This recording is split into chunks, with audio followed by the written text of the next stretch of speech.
Hello friend, टीकाकरण की अगली कड़ी में आपका स्वागत है। चलिए स्टार्ट करते हैं क्वेश्चन से।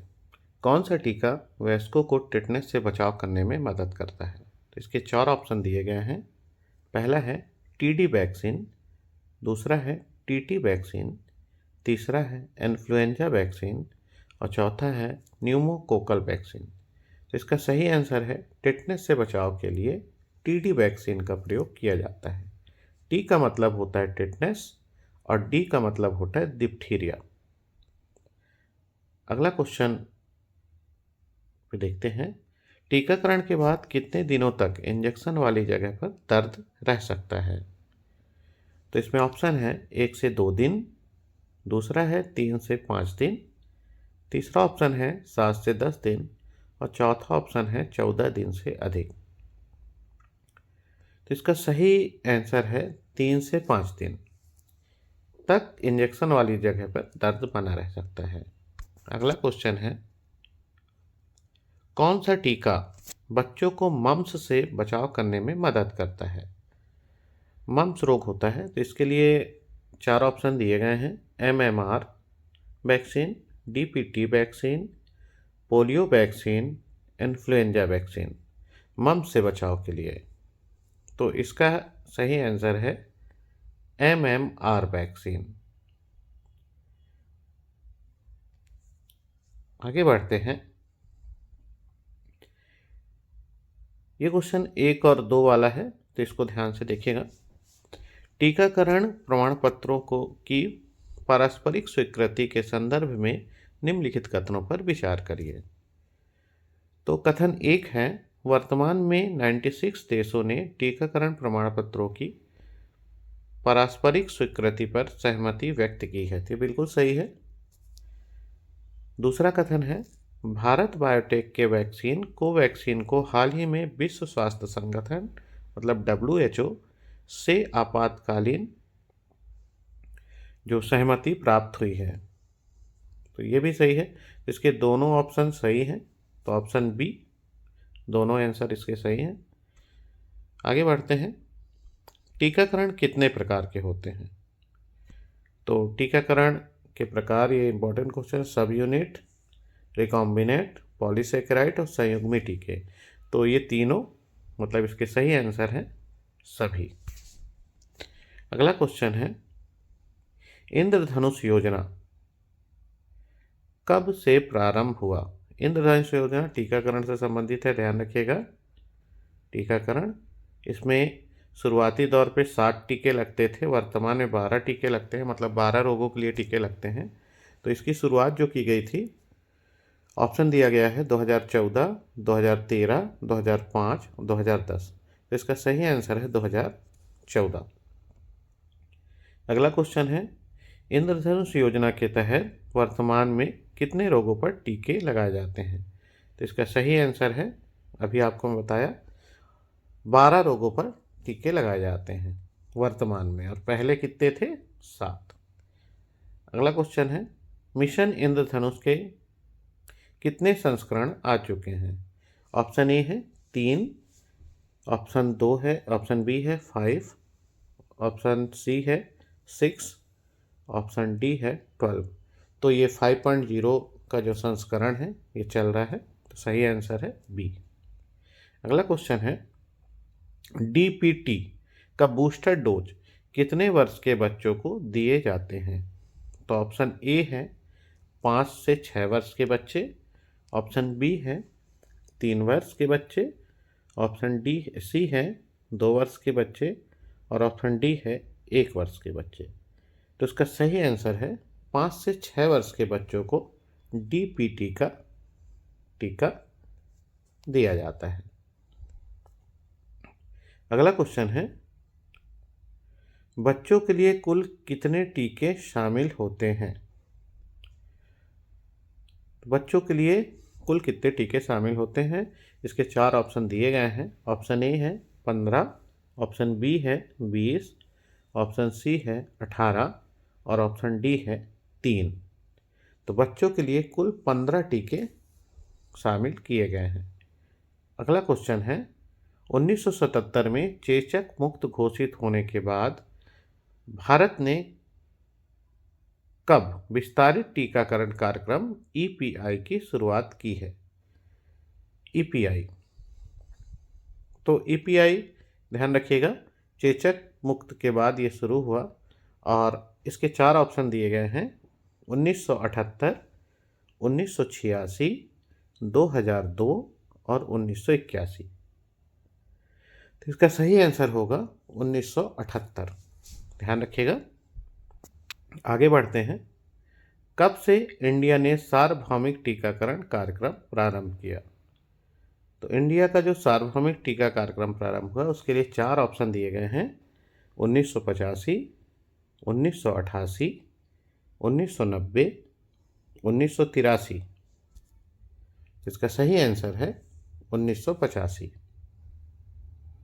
अगला क्वेश्चन है, भारत ने खसरा रुबेला मतलब मिसल्स और रुबेला टीकाकरण अभियान शुरू किया और 3 वर्षों में कितने करोड़ से अधिक बच्चों का टीकाकरण इस अभियान के तहत किया गया? तो इसका सही आंसर है 3 करोड़ बच्चे। अगला क्वेश्चन है, इनमें से कौन सा मोबाइल ऐप टीकाकरण से संबंधित है? ये बहुत इंपॉर्टेंट क्वेश्चन, इसको ध्यान रखिएगा। इसके लिए 4 ऑप्शन दिए गए हैं: यूविन, option B WWWS, option C Mamata और ऑप्शन डी सुलोचना। इसका जो सही आंसर है यूविन। यूविन एक मोबाइल ऐप है जो टीकाकरण से संबंधित है। इंपॉर्टेंट क्वेश्चन है, ध्यान रखिएगा इसको, ये आपके पेपर में आ सकता है, यूविन। आगे बढ़ते हैं। भारत सरकार स्कैन पोर्टल लॉन्च किया, स्कैन पोर्टल का संबंध किससे है? सब्सिडी, पीडीएस, आईसीडीएस, इनमें से सभी। इसका सही आंसर है सब्सिडी के लिए स्कैन पोर्टल लॉन्च किया गया था। अगला क्वेश्चन है, किस विटामिन को फोलिक अम्ल कहते हैं? ऑप्शन ए है B9, ऑप्शन बी है B7, ऑप्शन सी है B5 और ऑप्शन डी है तीनों सही। तो इसका सही आंसर है ऑप्शन B9। अगला क्वेश्चन है, यदि 2 संख्याओं का गुणनफल 180 है तथा उनके वर्गों का योग 369 है तो संख्याओं का योग ज्ञात कीजिए। तो देखिएगा, 2 संख्याओं का गुणनफल मतलब x और y का गुणनफल 180 है और उनके वर्गों का योग मतलब जो प्लस किया गया उनके वर्गों का मतलब x² प्लस y² कितना है 369। ठीक है, तो संख्याओं का योग क्या होगा? तो इसके लिए फ्रेंड्स a प्लस बी का होल स्क्वायर का एक फार्मूला लग जाता है बस, और हर चीज़ हमको दिया गया है, वर्गों का योग हमको दिया गया है 369 और गुणनफल भी दिया है 180, तो ये 360 हो जाएगा, है ना। इसका टोटल आएगा 729 और 729 जो वर्ग है ये 27 का है। ध्यान रखिएगा, इसका सही आंसर है 27। अगला क्वेश्चन है, एक चुनाव में योग्य मतदाताओं, ये थोड़ी लेंदी क्वेश्चन है, आगे बढ़ जाते हैं। इसका सही आंसर है 100। अगला क्वेश्चन है, मध्य प्रदेश में मलाच खंड तांबे की खदान है, ये यहाँ पे खनन कौन करता है? ऐसा क्वेश्चन बताया गया है। इसका सही आंसर है Hindustan copper limited. Easy question है, कोई दिक्कत नहीं है। आगे बढ़ते हैं। मध्य प्रदेश में चित्रकूट तीर्थ स्थल कहाँ है? ये भी इजी क्वेश्चन है, सतना में है। आगे बढ़ते हैं फ्रेंड। मध्य प्रदेश का सबसे ज़्यादा पावर वाला प्रोजेक्ट कौन सा है? मतलब सबसे ज़्यादा क्षमता किस पावर प्रोजेक्ट का है? तो ऑप्शन ए है इंदिरा सागर, ऑप्शन बी है बाण सागर, ऑप्शन सी है जवाहर सागर, ऑप्शन डी है गांधी सागर। तो इसका सही आंसर है इंदिरा सागर, खंडवा में है। अगला क्वेश्चन है, रानी की चुनौती के लेखक कौन है?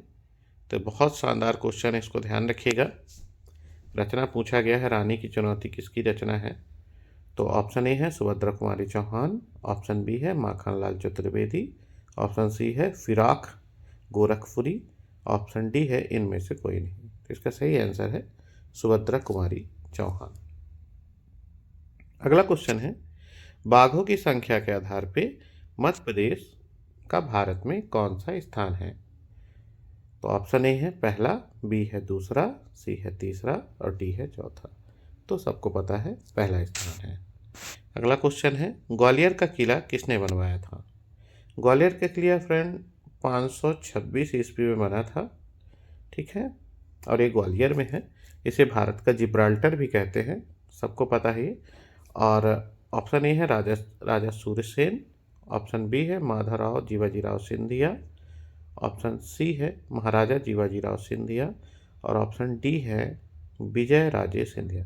इसका सही आंसर है राजा सूरज सेन ने। अगला क्वेश्चन है, मानव शरीर का सबसे व्यस्त अंग कौन सा है। मानव शरीर का सबसे व्यस्त अंग कौन सा है, लीवर, हार्ट, किडनी, आई, आंख। तो इसका सही आंसर है लीवर। लीवर सबसे अधिक काम करता है और अलग अलग प्रकार का काम करता है, उस आधार पे लीवर को शरीर का सबसे व्यस्त अंग माना गया है। पाचन में भोजन का रक्त में पहुंचना क्या कहलाता है, तो पचे हुए भोजन का जब ब्लड में वह भोजन पहुंचता है तो उसे अवशोषण कहते हैं। भोजन के 5 चरण होते हैं।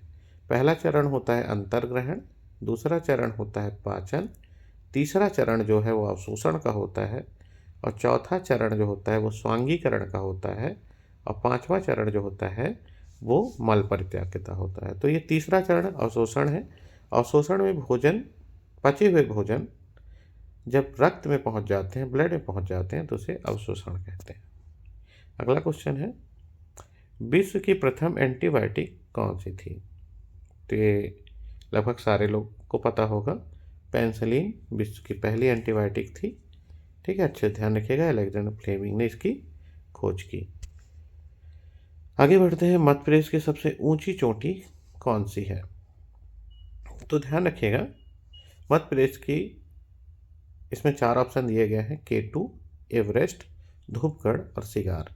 तो हम सबको पता है धूपगढ़ मध्य प्रदेश की सबसे ऊंची चोटी है, 1352 मीटर इसकी ऊंचाई है। इसके बारे में थोड़ा सा देखिएगा, भारत में कई ऐसे पर्वत हैं जिसमें कई ऐसी चोटियां हैं। तो भारत की जो सबसे ऊंची चोटी है वो K2 है, विश्व की जो सबसे ऊंची चोटी है वो एवरेस्ट है, MP की जो सबसे ऊंची चोटी है वो धूपगढ़ है और जो बुंदेलखंड की मालवा की सबसे ऊंची चोटी है वो सिगार है। तो MP का पूछा गया था, मध्य प्रदेश की सबसे ऊंची चोटी 1352 मीटर